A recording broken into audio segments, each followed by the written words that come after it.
ಇವತ್ತು ಅವರಲ್ಲಿ ನಿಮಗೆ ಮಾತಾಡ್ಲಿಕ್ಕೆ ಅವಕಾಶ ಸಿಗದಿದ್ರು ಕೂಡ ನಾಳೆ ನಿಮ್ಮಲ್ಲಿಗೆ ಬಂದು ಅಥವಾ ನೀವು ಅವರ ಬಳಿ ಬಂದ್ರೆ ಪ್ರೀತಿ ಅಭಿಮಾನದಿಂದ ನಗುಮುಖದಿಂದ ಮಾತನಾಡುವ ಪುತ್ತೂರಿನ ಏಕೈಕ ನಾಯಕ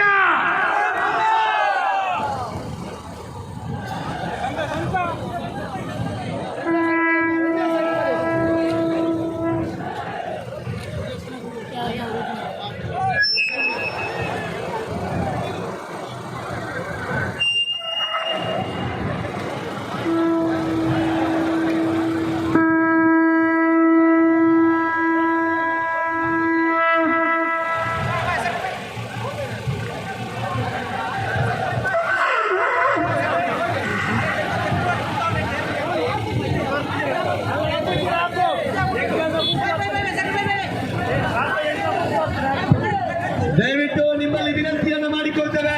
ಅರುಣ್ ಕುಮಾರ್ ಗುತ್ತಿಲ 4 ದಿನ